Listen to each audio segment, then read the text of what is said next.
review MSGs. Hey, welcome back.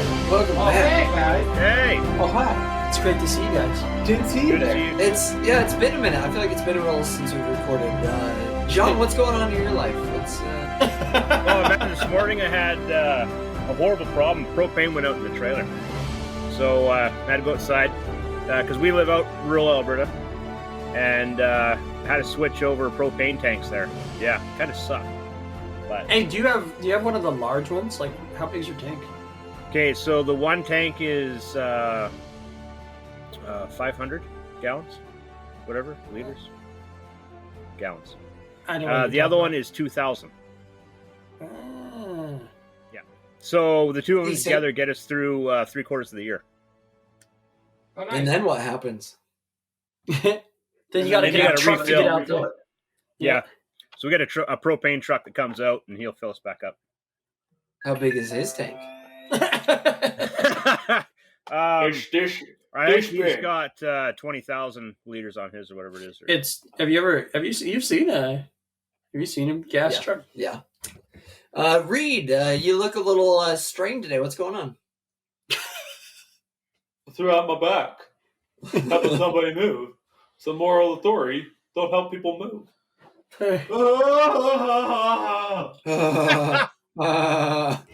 You're killing me. You're killing the organicness of this.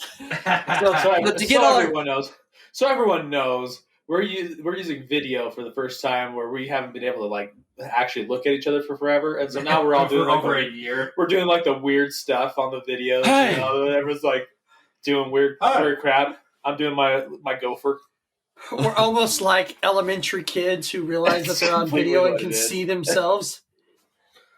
Would you eat the moon if it was made of spare ribs? It's Heck, I know I would.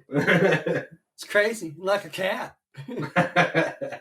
Anyways, To get all the fans on board, we were going strong. yeah, this is our. Oh my gosh, Sorry, this is our I'm second sorry. recording of the day. Due to Local almost internet provider. monopolized internet provider who many people don't have a choice but have to have them as an internet provider. They suck, and they are just choosing. We just killed Jake. We knocked him right out. They chose to basically suck as an internet provider, and so they gave us a hiccup in our conversation. We were like almost a half hour into an episode, and we were really feeling it. We were. It was good. If we can ever recover that stuff, then Yeah. So we can as I sometimes think content. we discussed, we went off on a tangent where we were going to start playing some 200-word RPGs again, but we started going off on a tangent for movie reviews. I got a little inappropriate, and but That's why But it then- went down. the government was filtering. no. A little inappropriate. We can't have that kind of talk. So, but I think that it was so good that we all decided, you know what, we're going to take an episode and just talk about what we want to talk about, and maybe just do some movie reviews or something. So, welcome back to D5 Questing Movie Reviews, brought to us today by... Change. Grab it from your cup holder in your car. Nope. Jiggle your pocket and Change. listen to the Here it is. Here it is. Change. Never doubt that a small group of thoughtful, concerned individuals can change the world. Indeed, it's how we got stuck with the IRS, the Federal Reserve, and the Mafia. That's true. That is actually true. Change. And gas prices. Isn't it about time? Word. I can't believe you just said that. All right. Not you, what Jacob said. Oh my His gosh. face is like, I don't care. He's all smug about it. Sidebar, it kind of looks like you guys are recording from the bus.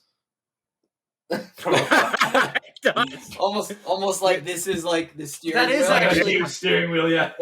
That is interesting. Hey, D5 Questing on tour today. That's what it looks Coming to you from the bus. Maybe we'll record that episode in IKEA. Take I a don't want that. hey, I don't want to scoot do over that. just a little bit like that. Take a screenshot of the inside of the bus. It's bigger on one of your guys' screens. We'll put it up on YouTube. All right, Oh, take a wow. picture right now. Oh, John's got it. No, Oh, you're taking a picture. I'm of sorry, the screen. that board even looks like it's windshield. Like it's really bright outside. Yeah. Dude, that's because the light almost never comes through this window the way that it is right now. It's just like perfect. So, where this started is we were driving, passenger on. I'm about to pull back a little bit and retake that picture, but yeah. Where this started is we were reading through a 200-word RPG. Yep.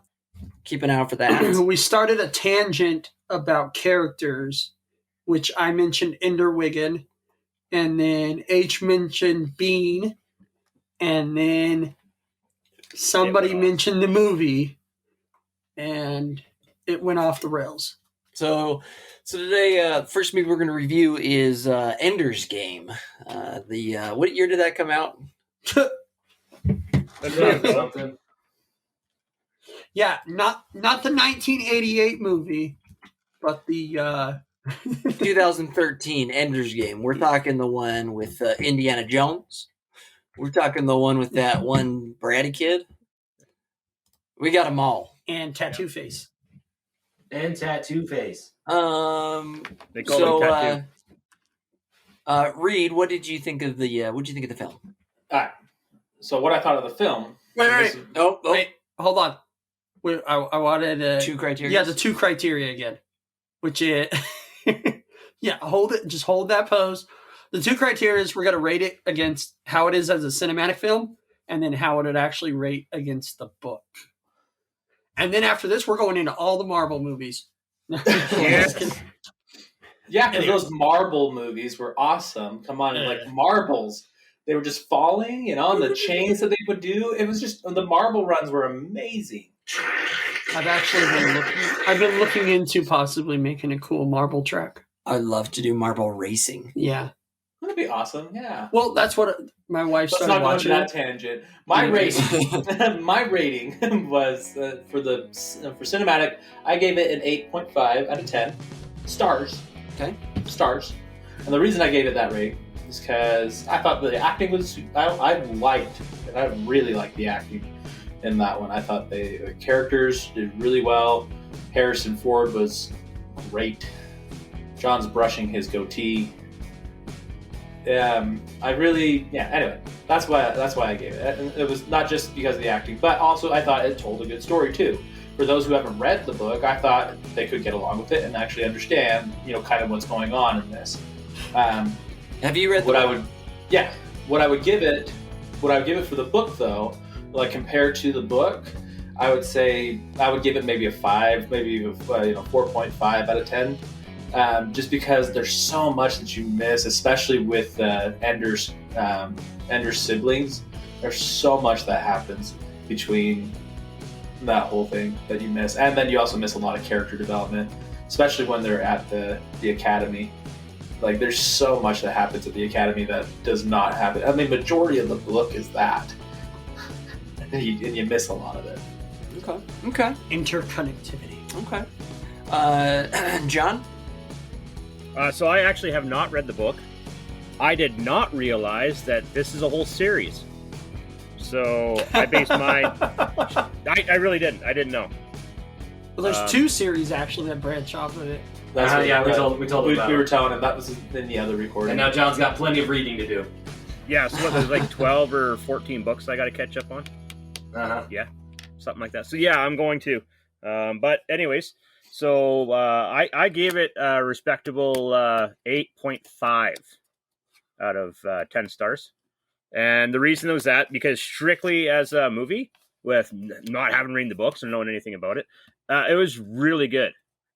Right? The graphics are up there. The actors were great. Soundtrack was great. Everything was on point for me. Was it the best movie I ever watched? No. I can't say it was. But 8.5 is very respectable for me. So, do you like the Transformers movies too? Yeah. Okay, that explains. All right, cool. No, I like. There's a lot of movies that I really like, There's a lot that I don't like, but not a lot. I'll say that. So 8.5 out of 10 stars, and compared to the book, what would you give it? He hasn't read the book. He can't. I haven't read the Okay, book, so so- I can't. I'm sorry. On that one, right now, I'm going to put It an wasn't NA, paper. not applicable. Okay. throw that on your little edit. Little graphic. He's like, it was a whole lot more visual and auditory than a book would be. And a in a little maple leaf. Well, let's put it this way. Just from what I saw in the movie, I was looking forward to being a second one and possibly a third. Yeah, and it failed in that would be for other. I'll talk about that in my turn, I guess. I'm gonna jump in here if that's all right. No. I too have not read the book. What? I knew it was a book. I knew it was a series. I don't know how to read though. Hey, my name's Jingle, and I don't know how to freaking read. So Let me just read this 200-word RPG to you. there's no proof of that. There's no evidence. That was all destroyed in the incident. No, I think the movie was amazing. Going into the movie not knowing anything about what was going to happen was phenomenal. I knew that it was a book, and I knew that a lot of people were like, "Yeah, that was a really that was a good book. That was a good book. It was a great book. It's amazing. Excited for the movie." So I went into the movie not knowing anything about anything of what it was about. Absolutely clean slate. And so like going through all the way to the end, and like when he was doing his final practice run in front of the whole all the generals and stuff, I was like, okay. And then you find out what happens, and it's like, and for me, movies like that have that mind blowing spot are give the movie a high rating. Yeah, and that's for me what I really appreciate that in a movie. So I'm gonna give it 8 out of 10 stars. Not knowing the books and not knowing what the video games, like what that really had to do anything. Video games? Yeah, the video games in the movie. Oh. Yeah. Okay. I thought you were talking about video game adaptation. I was No. like, The game room. Yeah, so like when he like pulls up his game and like goes and like he's the mouse and like eats the book. The book goes yeah. so So I was like, Oh, what yeah. does this have to do with anything? There's Yeah, and they're so like, much oh, more they're into that. communicating. It was It's a like- psychological test. Yeah. But the book goes into way more Yeah, detail. the book explains that. That's they're evaluated But- off of how they But did it. movie wise, just movie standalone, that for me, let's either put a little more effort into that or do away with it. So compared to the book, I'm gonna give it a 0. No comparison. NA with a Tremont flower in the that's an background. NA. If you haven't read the book, you can't give it a rating. you can't Alright. talk about where we live that close. I'll go next. I'll go next on it. I'm sorry. All right. With a United All right. States flower in the background. That's better. So cinematically, this came out this movie came out my senior year of high school, and I remember that was actually the same year that I read the Ooh, book. I read the dated. book before I saw the movie, and I remember going into the movie with such high hopes, and I watched it, and cinematically, it fulfilled every one of those high hopes, but as far as content, it did not, because based off the book, you easily could have split Ender's Game into 2 movies.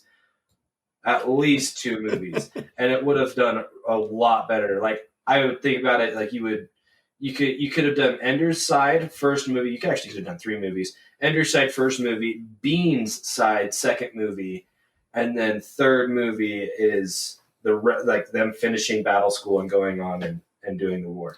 That would have been so much better because Who's they could have Bean? done so. I'll talk about Bean. About Bean. The Frijolero.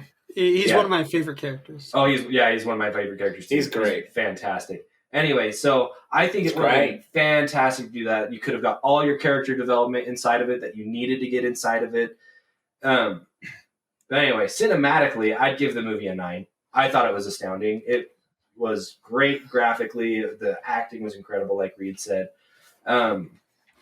But comparison to the book, now I do have kind of a bar when it comes to this. and this is a TV show to a movie though, but Avatar: The Last Airbender, severely disappointed. So what is that? No, we'll talk about that one next. We'll talk about that one. we'll talk about that next. I'm all for But talking about on that board, You write though, that on down? that board, on that board though, going from book to movie, Ender's Game did far better than Avatar: The Last Airbender went from a cartoon to live action. So I'd give it probably a 4.5 or 5 out of 10. Cool. So, I like that. Okay. I like to round up, so that's going to be a 5. So the way that I think about that is, and I was just thinking about this, because it spurred along a lot of interesting adaptations that I'm very interested now to talk about. But I think that in this one, it's kind of clear that at least the writers all read the book. You know? That's true. I haven't really seen the movie all the way through. I have seen lots of it, so it's kind of funny that I'm the one who hasn't watched the movie. You have the highest opinion of it. Right. No, I have seen plenty of the things, and the things that I actually have opinions about, I have seen all of the full length of the clips of all those things. So, I mean, I'm pretty much, I wouldn't say that I was what some would call a nautical seafarer who takes possessions from others of the clips, but I did, and I took my time to really look at those. And I gotta say, I was really pissed off because I feel like it did the same kind of thing. I think it came out in a time right before people started realizing there might be a market for full-length, like film quality level of episodes of shows and putting out full seasons. Because I honestly think that had that kind of time come to pass right before they developed this, that might have been where it could have gone. Like if Ender's Game had been done on Peacock, it probably would have been done better. Yeah, there you go. Yeah. And I think that's the kind of the catch is it was just done right on the precipice when this was kind of happening for other films. So I will give it that. I do know, me personally, I struggle as a purist to certain media, that I suck that way, and I've been told by my wife many times to just let it go and enjoy it for what it is. And I have a hard time doing that because I'm one of those people that if I watch something or I've read something, I want all of that something to be in. And it's kind of not fair to put that pressure on things because, frankly, Ender's Game has so much in it that to develop that to the breadth that it needs to be, it wouldn't. The brevity. It just couldn't. Because there's so much interpersonal connection that develops who Ender is as a person, so he doesn't come off as an autistic schizophrenic, you know? So I think that's really it, is to actually understand how much of a genius he is and how much of a genius all the other kids are. You needed all those interactions so that you're not calling them psychopaths, because there's true psychopaths in the book. And I don't think that you can develop those without developing everybody else. And that's the problem, you know? Because he even goes through that, where he does start to say, am I a psychopath? Basically, you know? And that's a huge part of his character. Because then when the end of the film comes, when he does the horrible event that occurs, which I loved, it's supposed to be so weighing on his psyche because he's comparing himself so critically to somebody else that he's paranoid that who's he comparing himself to? To his brother. Yep. And I'm guessing that was never touched in the film. Yeah. Oh no, not at all. And you guys didn't because get that? I got the that. Connections between, like, that's why you not enough. But the connections between his sister, him, and his brother are paramount to the rest of the novels, to the rest of everything. Yeah. Yep. And so But you didn't get that. With the movie. Because you can't think about the level of development in that. And so that's my problem here. So what would you? There's where I go with it. I am somebody, and it started. I recognize this in myself way back in X-Men #2, the movie, that I was going to start having problems. I was going to start having problems with adaptation films. I realized that that's where it was going to start. So you set the precedence for yourself. And now every time there's an adaptation film, you have to have a problem. No, yeah. But here's the thing. I want to enjoy it. But here's what I worry about it. And this is maybe what I say is like the Michael Bay effect is when you throw money with a director so much and then they give you Michael Bay explosions, and stuff, where you're like, that was a fun film. I would imagine that Ender's Game, with no knowledge, to sit down and just enjoy a film, it's probably a good cinematic watch with some popcorn. It's a great popcorn flick. Have you guys ever had a movie with corn? Just regular corn? Yeah, I actually just like pouring out. With the potato? I pour out cream corn in a bowl. Get that potato out. And I just scoop up cream corn.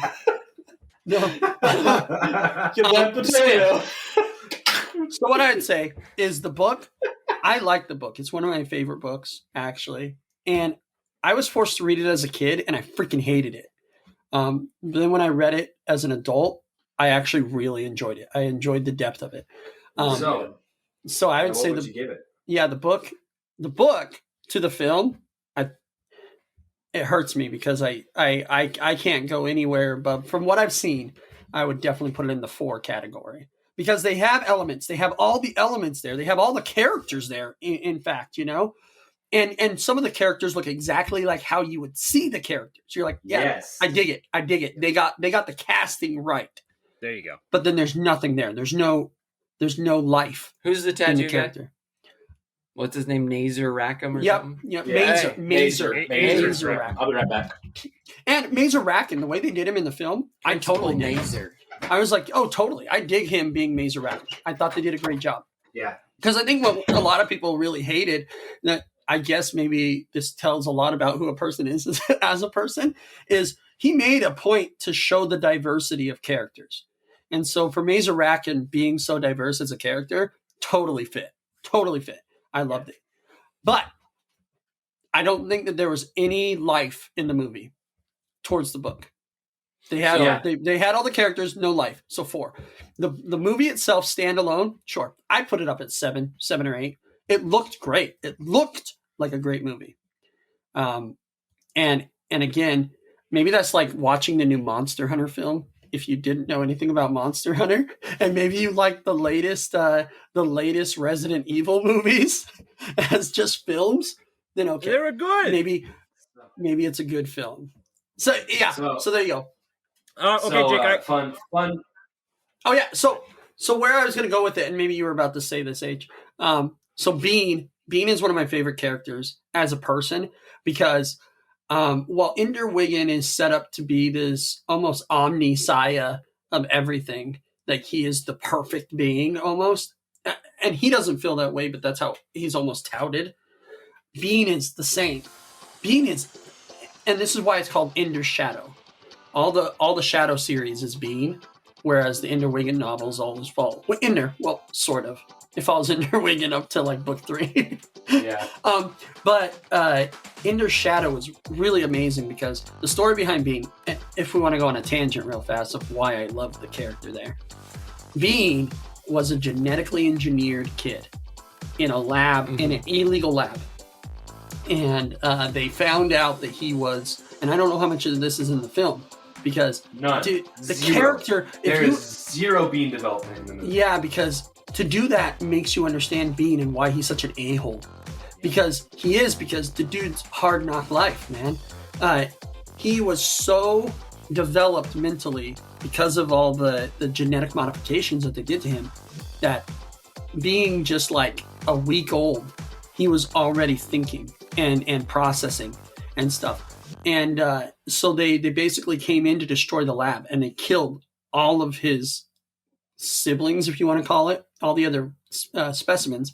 But he escaped out of his test tube, got into a bathroom, and he was probably like, he was old enough that his muscles would work, basically, as a baby. So I don't even think he was a year. No, he was like 4 years old or something. He was 2.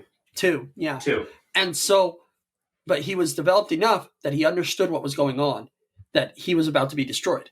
And so he took himself into a bathroom, hid in the tank of the toilet, and avoided being murdered, and then snuck out and lived in the streets, you know? And so thing about that is becomes like the gang leader of this kid, like street gang. Oh yeah, and he's ruthless because he recognizes that the only way to gain superiority is to be ruthless.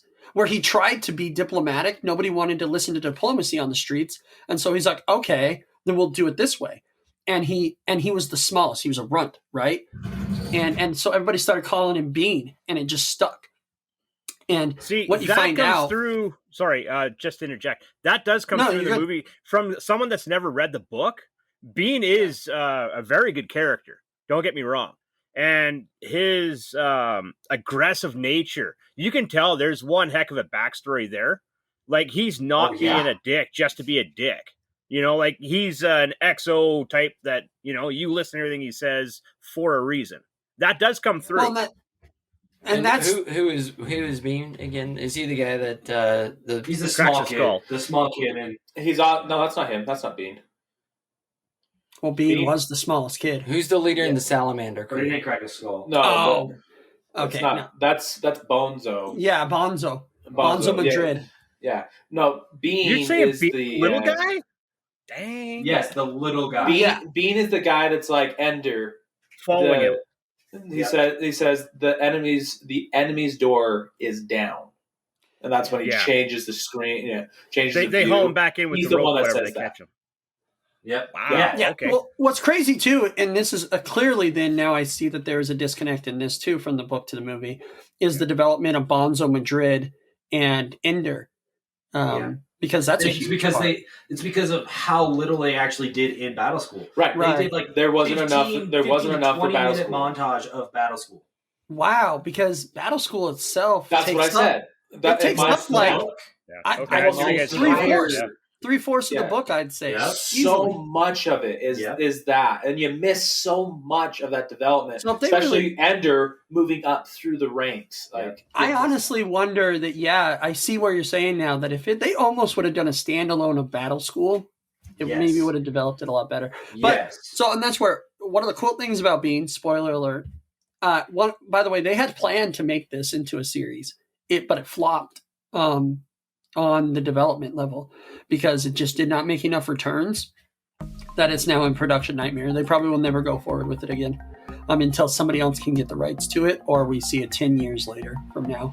But the thing about Bean, because what they did about Bean is they removed all of the genetic locks to prevent growth. And so everything about him grows and he will never stop growing. And so in the Ender Shadow series, he's a giant. And he becomes a giant of a man. And mushrooms. And then literally becomes a giant. And that's pretty much why.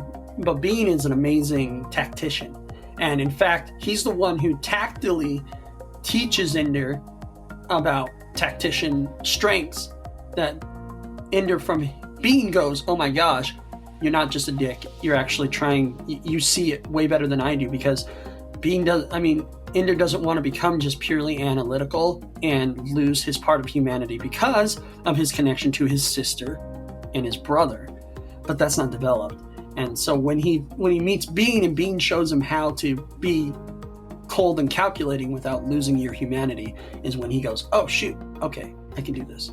So one of my favorite things about Bean himself, though, coming out of the books, is Bean 100% understands and knows his role the second he's in Battle School.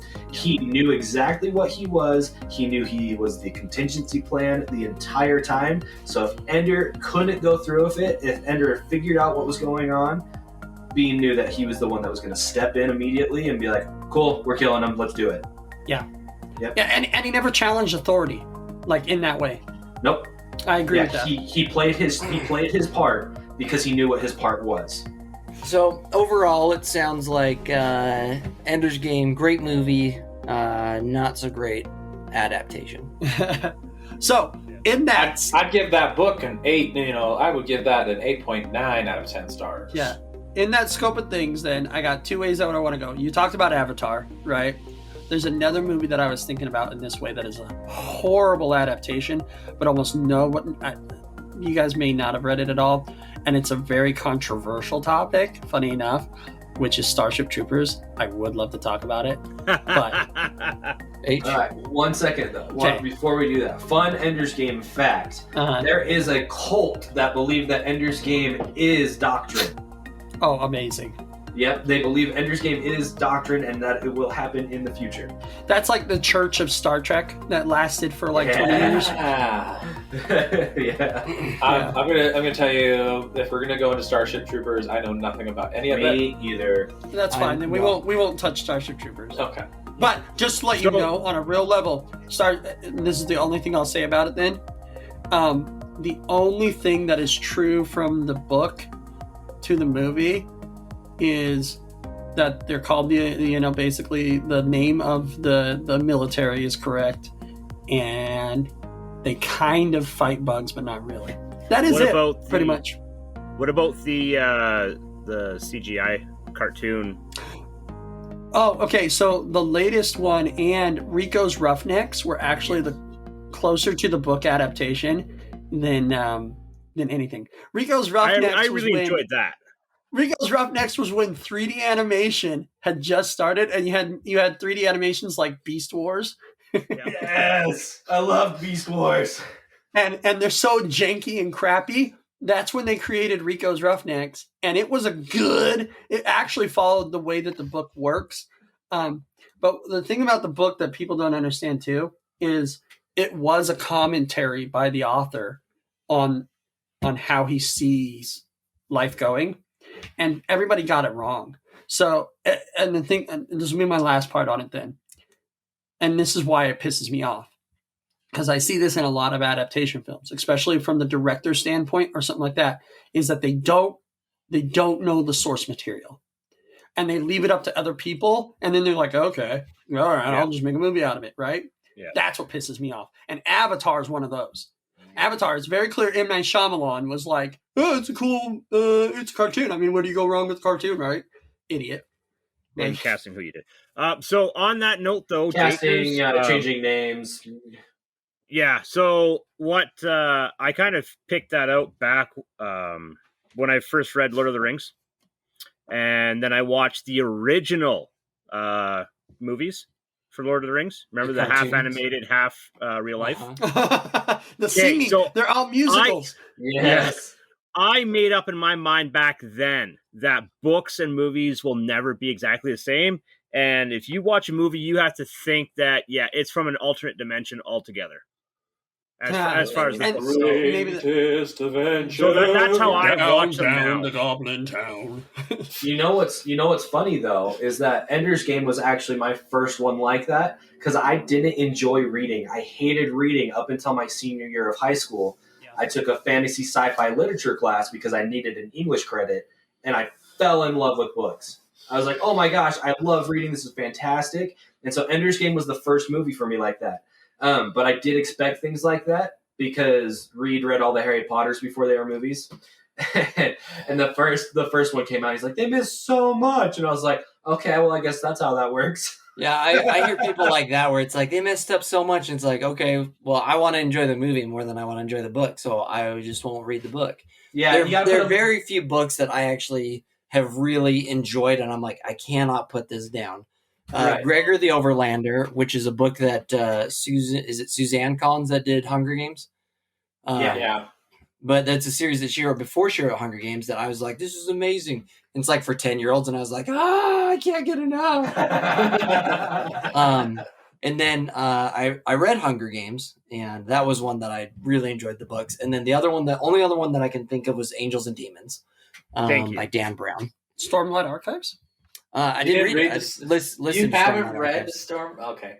If we're going audiobook level, but even then, if I were to read Stormlight Archives, like if I were to pick up that book, I'd be like, this is too much. Yeah, it's a huge book. And like even listening to the audiobook, I mean, it's the first one's like 48 hours worth of audio. Kramer, is it Matthew Kramer and Kate Redding? Yeah. They do an incredible job narrating. Oh, they definitely do. They definitely do. And I think that's why I stayed involved up to the point that I'm like, okay, now I'm involved in the storyline, is because they kept me going. If it was just me reading it, then I'd be like, you wouldn't have developed them in your head. The first one in the Stormlight Archives is actually really, for me, it was difficult to get through. The second one was super easy to get through. I loved the second one, and the third one I loved. Haven't started the fourth yet. I haven't done the fourth one yet. I haven't started it. I have it. I just haven't started it. I was waiting to finish the Wheel of Time series. I had to take a break from. You'll get to book 4 when Stormlight Archives book 6 comes out. I'm on. Well, I finished Wheel of Time. Okay. I'm done with Wheel of Time. I have all of the Wheel of Time, and I've only ever made it. Oh, sorry, you had something. Go for it. Oh no! This is finish your thing, but I have another book to movie. Okay, I have one too. Yeah, I got all the way. I think I'm at book 7 right now, and I haven't ever been able to. And I was like, I got to take a break. This is, we're up to 90 main characters. I got to take a break. I'll say this. Once they discovered traveling, like that's when that's when it made more sense. That's when everything was like, oh, okay. The biggest reason why, now. But it's like it felt like only 2 days had passed, and we had 1,000 pages. For those 2 days. The biggest thing why I picked up Wheel of Time again, and this is what I'm hoping, and maybe we'll reapproach this somewhere else down the line, is because they're creating an Amazon. Yes, and they have to get it right. And they do, because Wheel of Time, especially because Robert Jordan's passed now, and his wife, because even way back when, and this is where you find Ender's Game was on the same level, by the way. Ender's Game hadn't been developed into a movie because he always thought that it wasn't going to be developed properly. Yeah, they wanted adults to play the kids. That's what it was. And he said, no, that's not how it works. They're kids. They need to stay kids. And so that's the same thing with Wheel of Time, is Robert Jordan was always like, are you even picking this up on the microphone? I'm not seeing it's picking this up. Yeah, I can hear you still. So, anyways, all right, what's the next one, H? What do you got? Okay. Aragon the book versus Aragon the movie. Oh my gosh. Okay, so I only know, for me, to give it off, I only know the movies. Okay, yeah. But like my wife has read all the books, and a bunch of people around me have read all the books, and they are not happy. Yes. No. So can I want to start this first. Go ahead. So back when the movie came out, I was actually in elementary school. All right, and I hadn't read the book because, remember, I hated reading until my senior year of high school. Didn't know anything about it. Watched the movie. I was like, 10 out of 10, fantastic movie, awesome, can't wait till the second one. And then it never came out, and I was like, what the hell? Where's the Where is it? And so that, I appreciated the movie. I really loved the movie. And then about a year ago, I read the book, and I was like, oh, that's why there wasn't a second movie. Yep. So for me, I not read the books, not seen the movies. I was immediately turned off to them because people were like, "Oh yeah, Aragon." It's like, it's Aragorn. It's Aragorn, and he is not a dragon. What are you talking about? No, Aragon. He's a dragon. I was like, no. Oh, he's not. He's not technically a human. He's a Dunedain, but he's not a like Dunedain, not dragon. Come on. I was immediately turned off. Aragon's not a dragon. Aragon's the dragon rider. Oh. From what I think, Saphira is the dragon. What I think is the movie tried to be a re-up of Dragonheart. That's what. Which is a great movie. That's what I was. Aragon the movie, what it strove to be was an updated Dragonheart. That's exactly what it was. And that's why I liked the movie when I watched it. I was like, it's fantastic. Where's the more? I want more. Okay, so let's go back. What's your rating for the movie? All right, give us your rating. Okay. Oh, yeah. So my rating for the movie pre-reading the book, I would have given it a solid 8. Oh, yeah. I loved it. Thought it was fantastic. And for the time, the animation, the CGI and stuff they used for the dragon was all fantastic. It was all great. But then after reading the book, I realized how much character development that was just gone, lost. Storyline. They changed the story, everything. But anyway, so the movie itself. They didn't read the book. They didn't read the book. Oh, no, they did not. Didn't read the book. Yeah, movie itself would have given an 8.8, 8.5. From book to movie, That is a 2. Honestly, it was just so Wow, bad. really? So bad. They got Okay, names back to right, and Jake. that's Jake, it. you give your thing. So what's your review on it? What's your Your rating. points? Your rating? Yeah.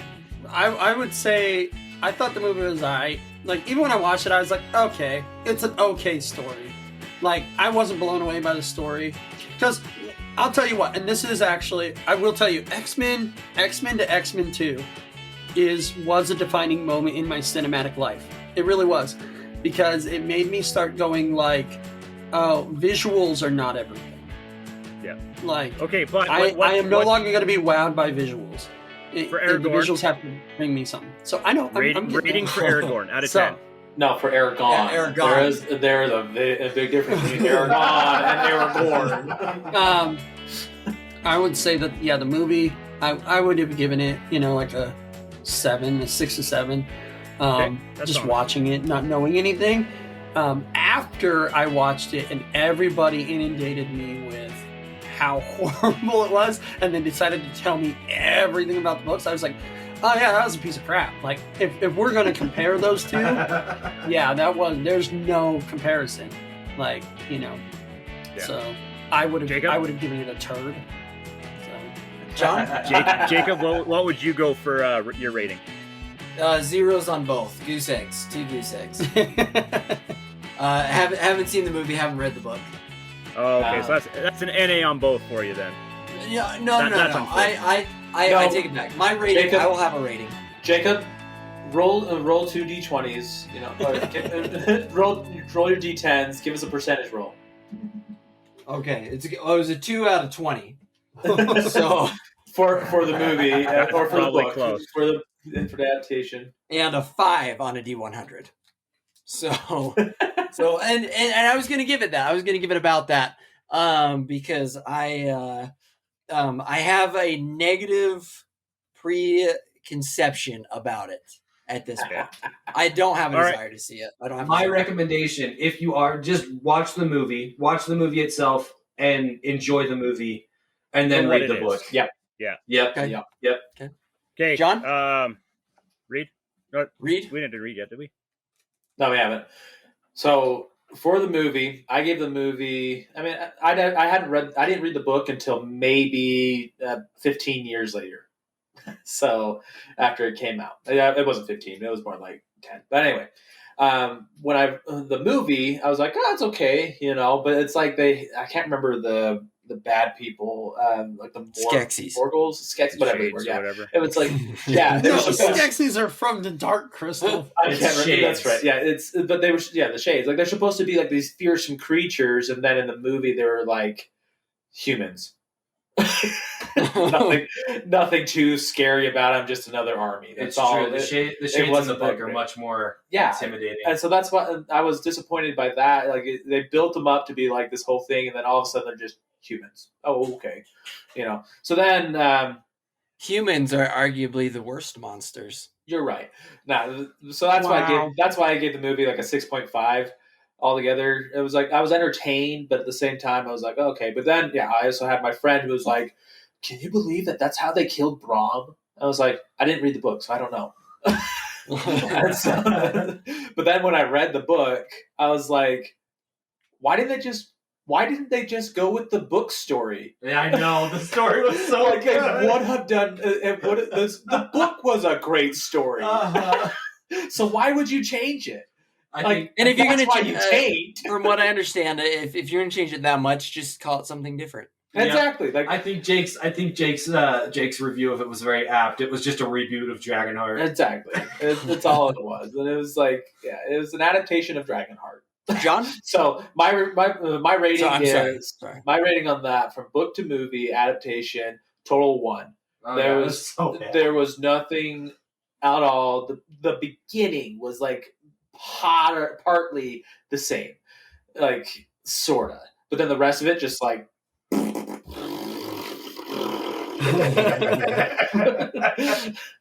Yeah. Anyway, All right, John. So for that review, for that graphic, I want to see a deflating balloon. I want the chicken or the That's what I want. There you go. Oh boy. Okay, John's review on the movie. I do have the books. It's actually 3 or 4, whatever Marianne's got me. Haven't read them yet. Haven't read them. I'm actually, we're actually reading the books to the kids as we go through. So I'm actually reading through a whole other series right now. But anyways, that's beside the point. I did. My original thought going into the movie was that, oh yeah, finally something else along the lines of Dragonheart. I really was. The second Dragonheart movie, oh man, horrible. But anyways, the first like, we have an IP. We got to use it. So I was hyped, and I was expecting more graphic-wise, character-wise, everything out of it. The story was, to me, was okay. Again, I haven't done anything with the books, so I was like, okay, cool. It's a fresh idea. Yeah, you got different things going on. Well, there's no dragons. Apparently there was one. Now there's 2. Altogether, though, decent movie. I'll say decent movie. I'll give it, I'm trying to, 6.7 out of 10. Just from the movie side of things. 6.7. Yeah. Okay. Like, it wasn't average, 5. It was slightly above. Was it the best? No. It still fell short, even with everything going on. Once you read the book, that rating is going to drop for you. From just hearing from your guys' side of things, I can see. All right, so let me ask everybody this then. So John, you said the average movie gets 5.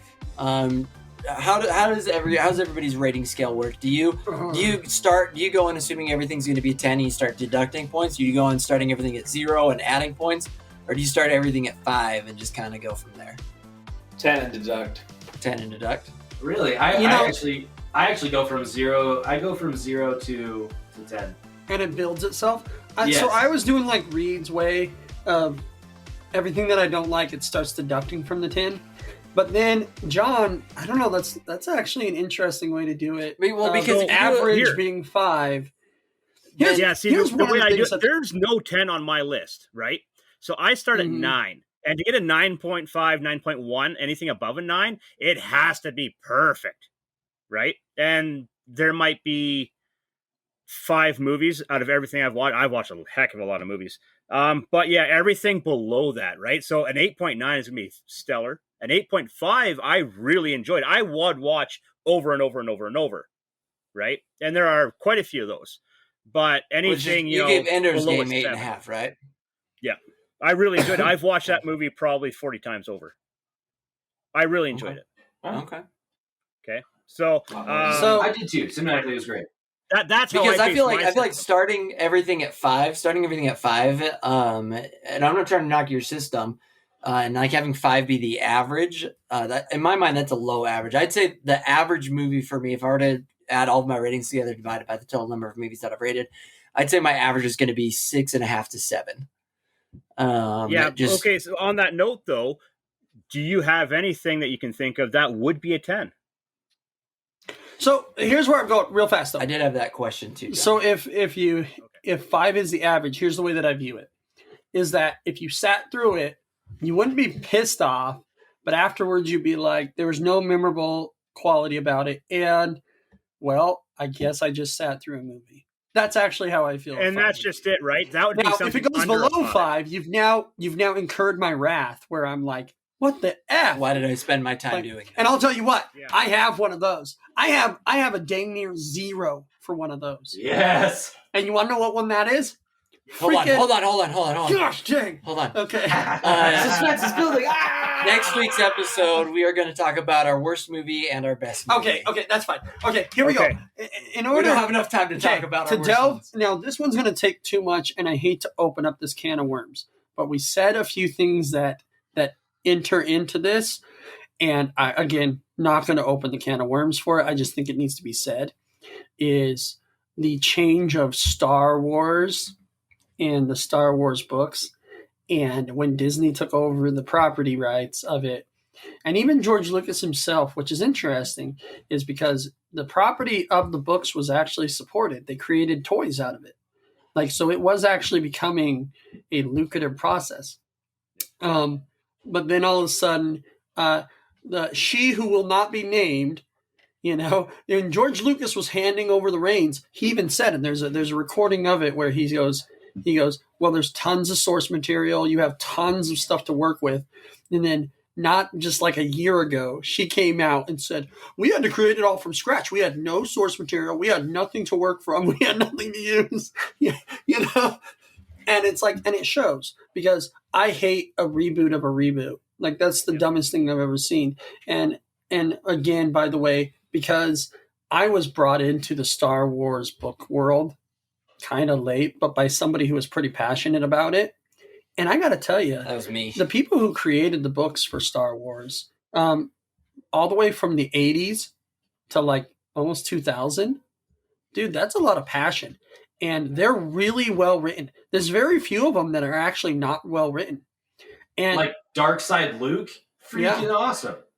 And what's crazy, right, is if you would have just adapted any of those books, as pure adaptation, any of them would be good.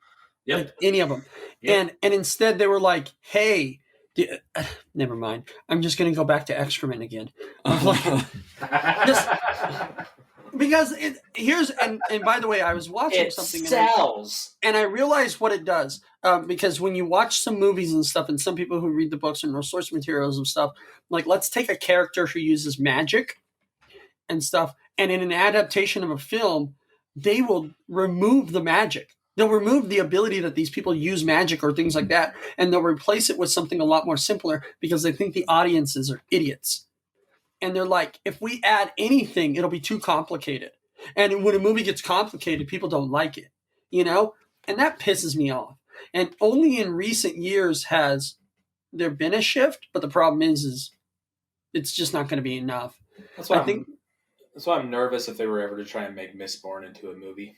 Yeah, there's some things that I think that shouldn't be, because there's not going to be any way to capture it all. You guys were talking earlier about Wheel of Time. I've not read Wheel of Time, but I do know that there is a ton of stuff there, and I don't think that it's possible to do it justice without doing a series of movies.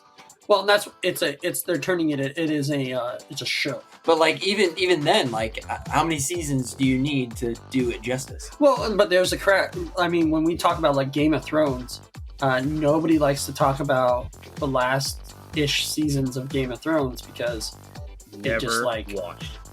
Which is fine. What I'm saying though is it's just it goes with the same thing. Maybe it's the same trope that you can say is when you've been a hero long enough, you live long enough to become the villain. Well, do you have enough series? Is the series going to end like Firefly did? Oh my gosh! And right, Firefly alone. Here, you wonder what killed Firefly? Firefly was like a flagship project that was created on a channel that was new.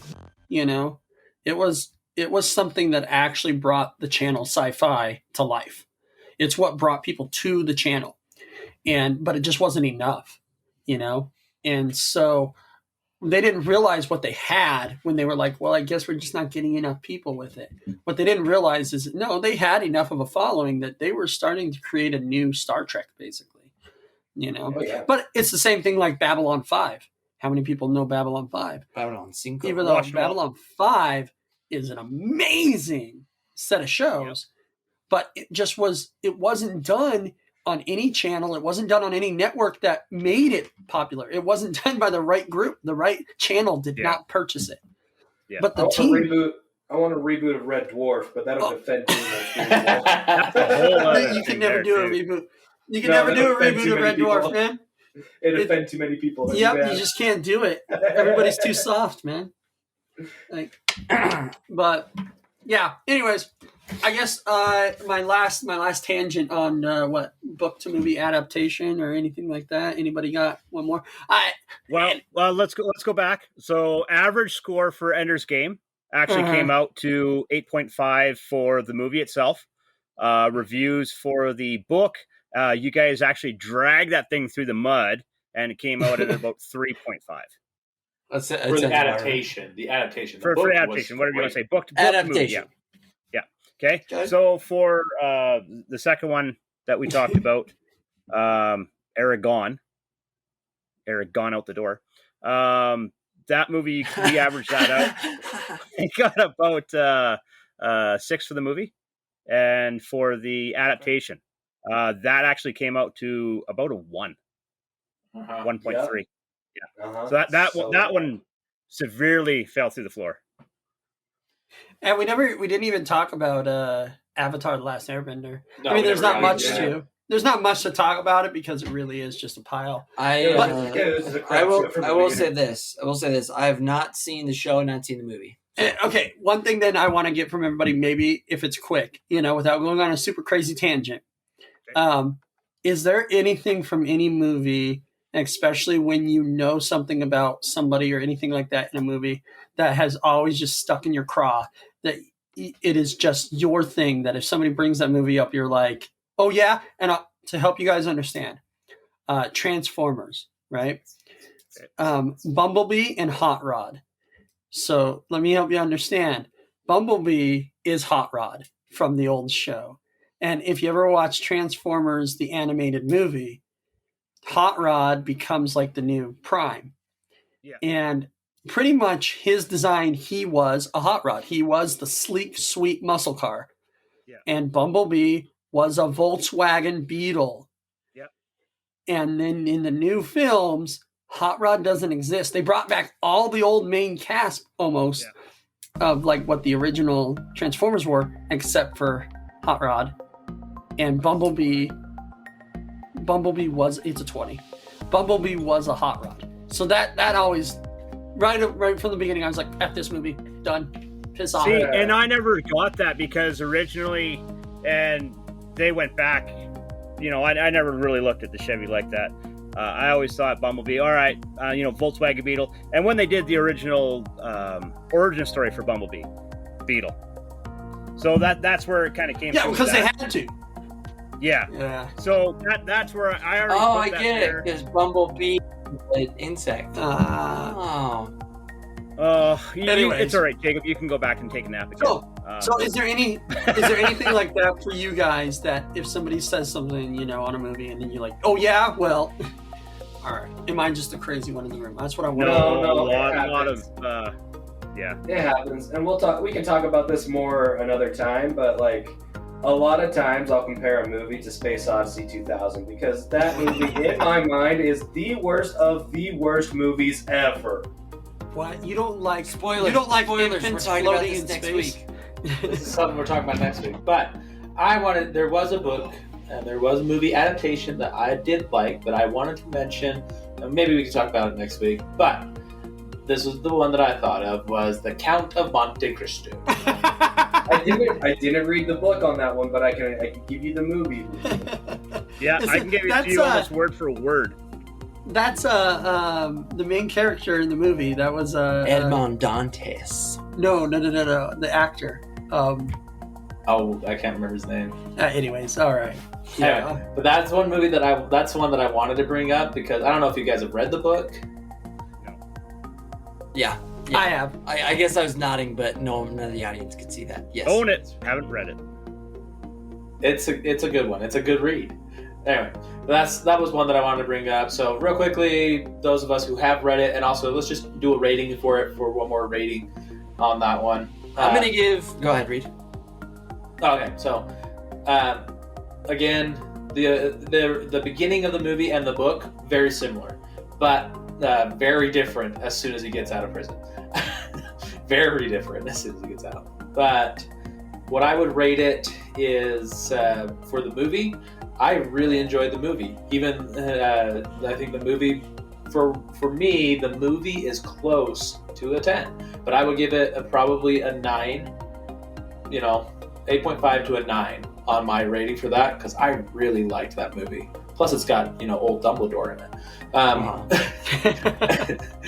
And then as for the adaptation, I mean, it didn't follow along, but I would still, even though it didn't follow along, I still would not give it a bad rating. I would still give that another good, probably a 7. Okay. For adaptation. Agreed. I think I'd give it. I think I'd give the movie. I don't want to give it all the way a 9, but I think it deserves more than an 8.5. So I'm going to give it an 8.51. So 8.5. You'll give it 8.51 window. 8.51 out of 10 on that. And as far as the book adaptation, I do think that they did a pretty good job. I feel like they stuck with a lot of the main story points, a lot of the main plot lines and things like that. So I'm going to give that a 7. I'll give that a 7. John? I have not read the book. I extremely enjoyed the movie. We actually just watched it a couple days ago again. We watch it almost every 2 months. We'll pull it out and throw it back in the DVD player. Yeah, I really do. I love the movie. It was really good. I can't find it. I really need to get it. Yeah, my opinion on that one is I got to rate that high. I'm going at 8.7 on the Count of Monte Cristo. As far as the movie, I have not read the book. And for John's scale, that is high. And that's it. There's no explosions, everything else in it. It is strictly just on the acting, like the story-driven interactions between the characters and the situations. It was fantastic. You love Jacobo. Jacobo. I'm your man forever. Life. I know. It's just it's true. All right. H? Have not read the book. Would actually be very interested in reading the book, but have not done it. Movie, I loved it. Fantastic. Like, they just developed the characters. They do a great job. It's a beautiful movie. I'd agree with Reed and John. 8.5 to 9 for me. Nice. Jiggers? So we're going that 8.7 there, right? Right in the middle. My biggest thing, there's very few period films that I actually like. It's just not for me on that kind of level. But the film itself, there are films that I'll sit down, especially if my wife's like, hey, you should watch this with me. Okay. But I would say that the movie it wasn't annoying to me to watch. And it was well done. The pacing was well done for the most part. There were some parts that felt rushed that in the book was explained more, but I mean, what are you going to do? It's a movie. And it's just like what we talked about with a lot of stuff in that. I do think the adaptation was pretty close. I would agree with that. From what I can remember, I had to read the book a long time ago in high school. It was forced. But you probably read the abridged version then if it was a high school assignment. Yeah, I read the abridged. I haven't read the full. Oh, that's why. I've never read the full. I've never read the full, but here's the catch: I probably never will. Again, because I just. If I'm gonna deal with people swashbuckling or things like that, and the intrigue of that time period, I like some fantasy element. Like it needs to. I see. I just can't. It's like watching Pilgrim films or like Wild Wild West films and stuff. It really has to have something style. Yeah, it has to have something that gives it to me. Like there was a time when maybe I would watch those. Anyways, tangent. I'd give it a 7 out of 10. It was a good film. I'll probably never watch it again unless somebody really convinces me. But it was a well done film. I actually, on a film level, it was a well done film. And the book, as far as I can remember, okay book, well written, well done, boring to me.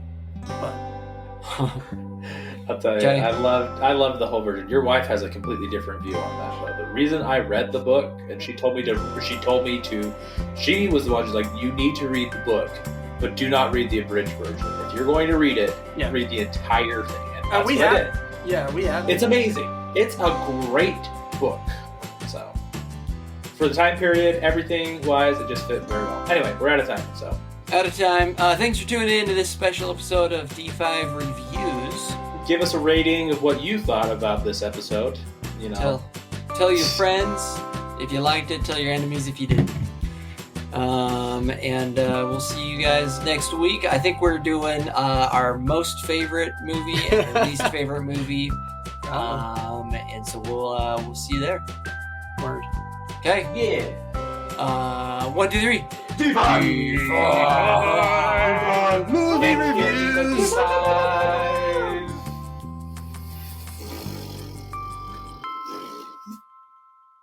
D5.